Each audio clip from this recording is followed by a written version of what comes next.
네, 여러분 안녕하십니까? 자, 1등급을 위한 근본적인 수학적 사고력, 자, 김지석 선생님입니다. 자, 일단 제 소개부터 좀 간단하게 할게요.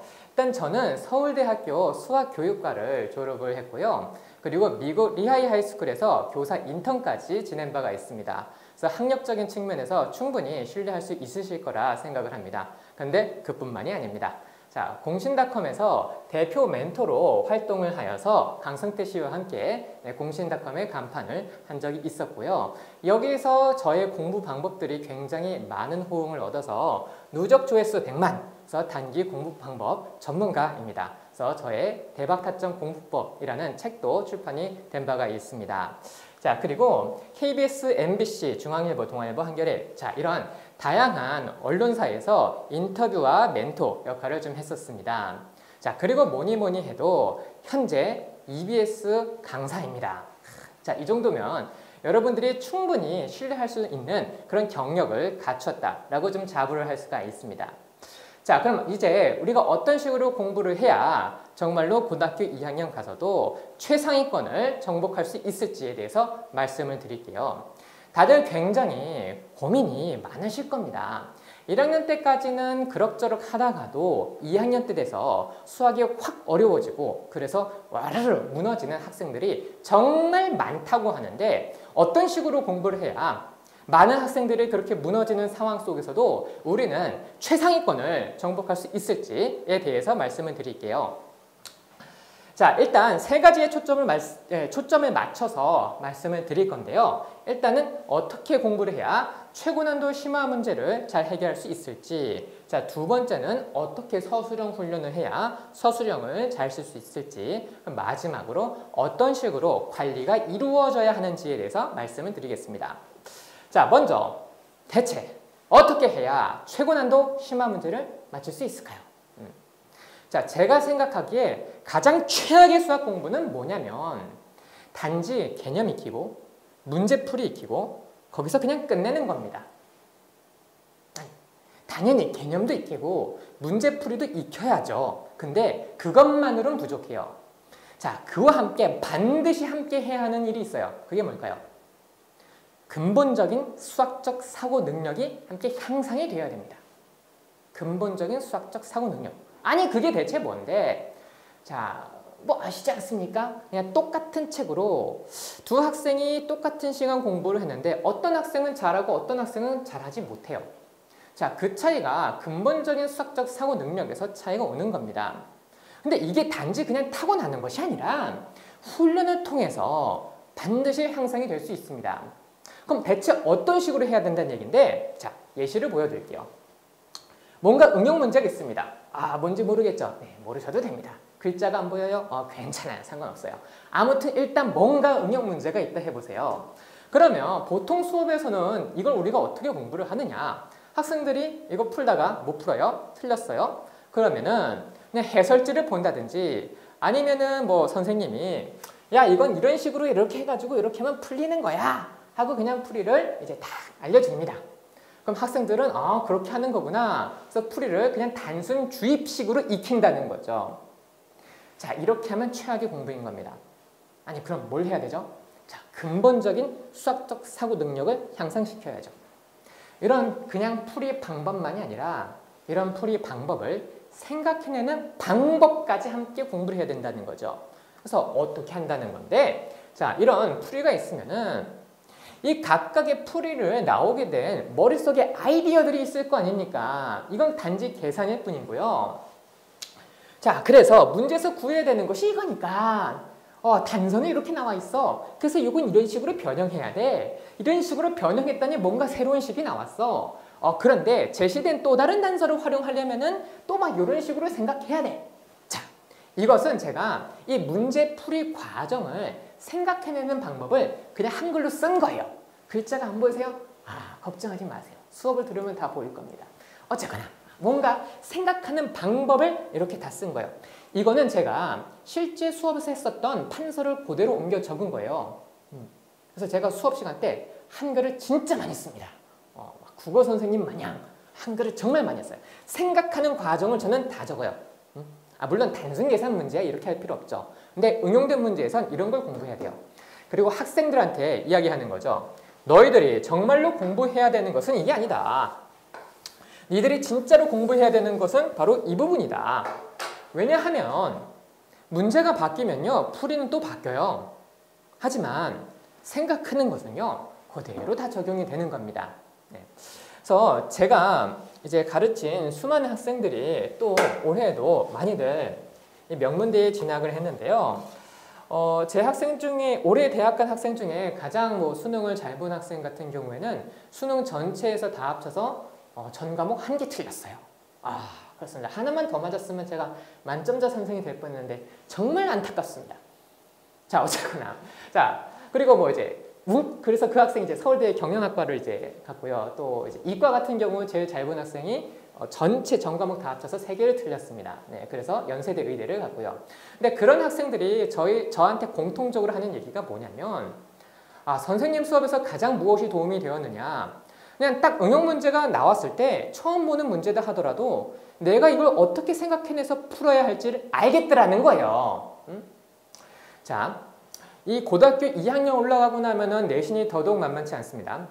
그러면 만점자는 고사하고 뭐 어떤 문제들 같은 경우에는 이제 전교에서 그 문제를 맞힌 애가 1명 또는 2명밖에 없는 그런 최고 난도 문제도 있어요.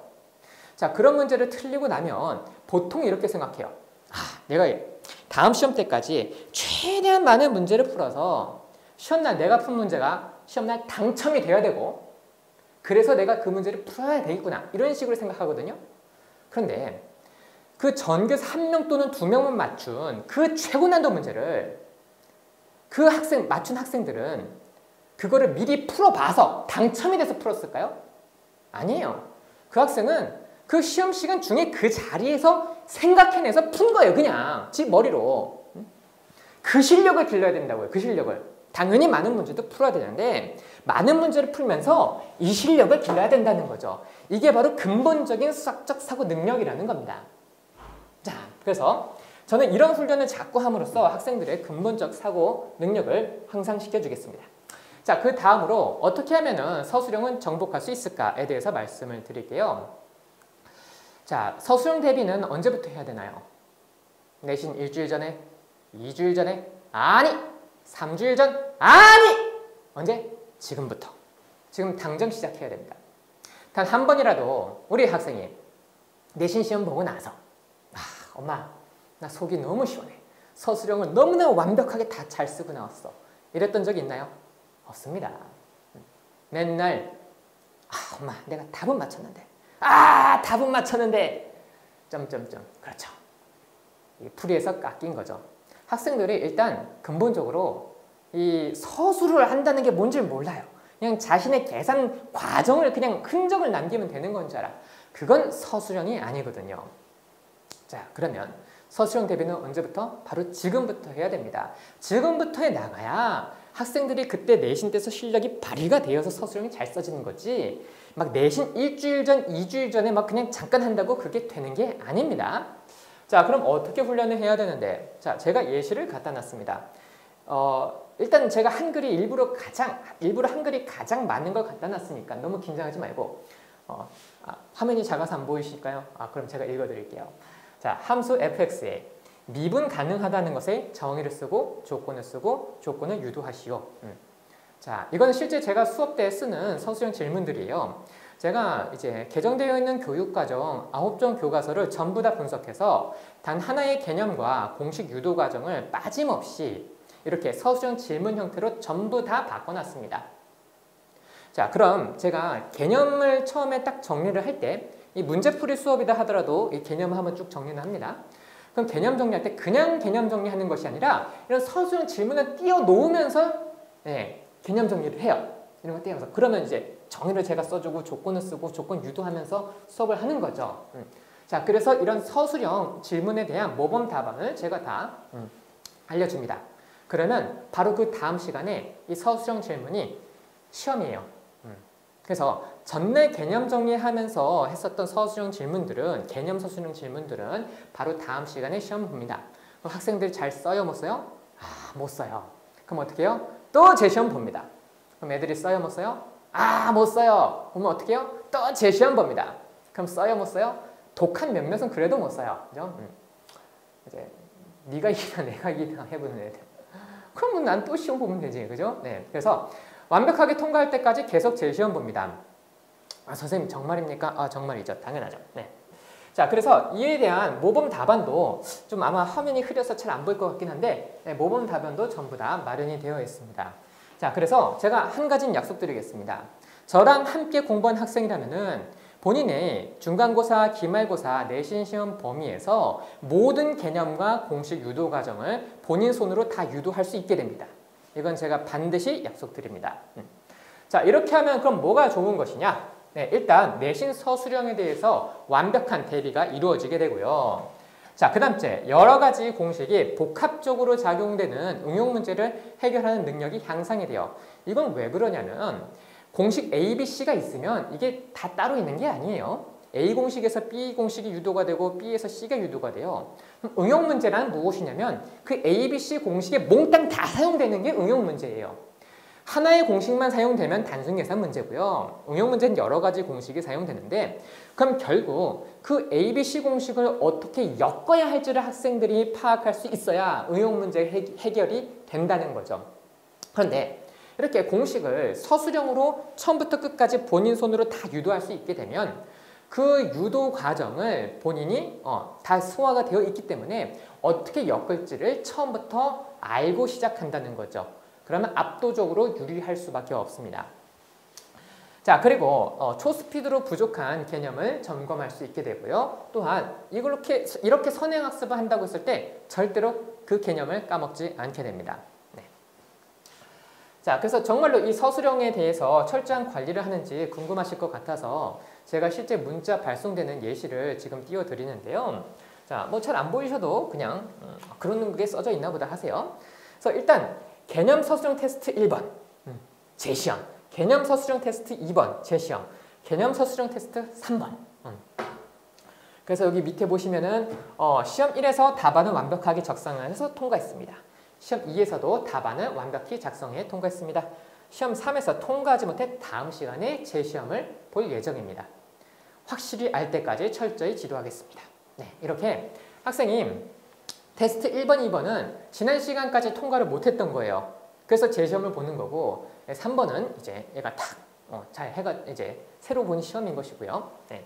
그래서 실제 문자가 이 정도 양으로 나갑니까? 네, 이 정도 양으로 나갑니다. 못 믿겠죠? 그럼 받아보시면 알아요. 진짜 이 정도로 매일 나갑니다. 네. 자, 그리고요 관리 이야기가 나온 김에 좀 시험이나 숙제에 대해서 어떻게 관리하는지를 좀 설명을 드릴게요.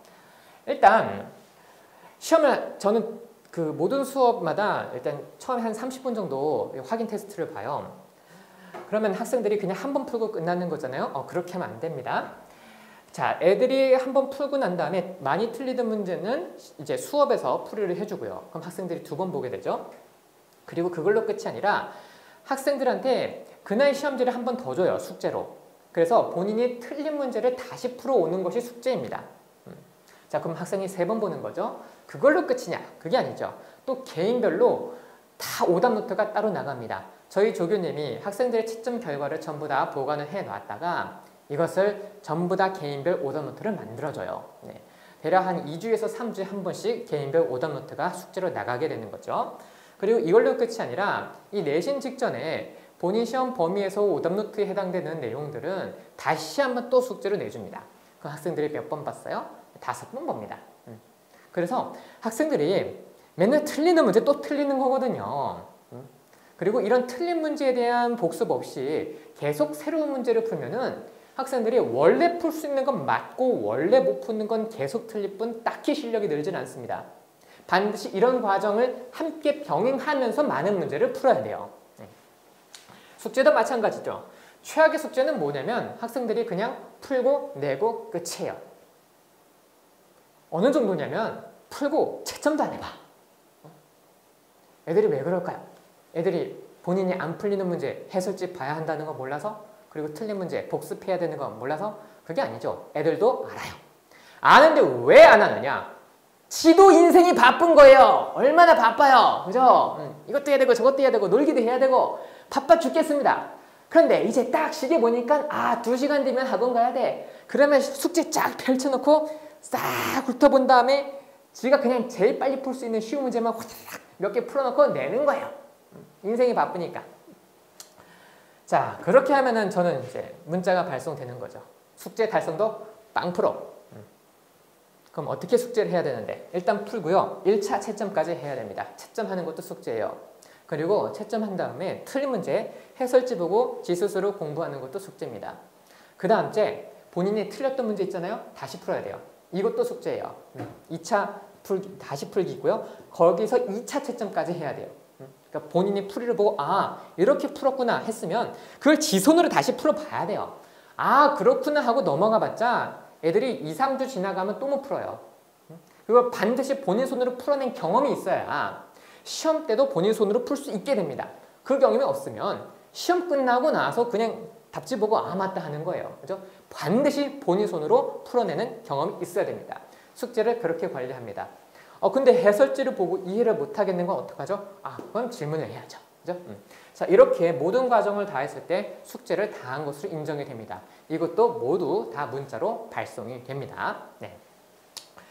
자, 다들 지금 대박을 원하실 겁니다. 근데 이 대박이라는 것은 시험 당일날 터지는 게 아닙니다.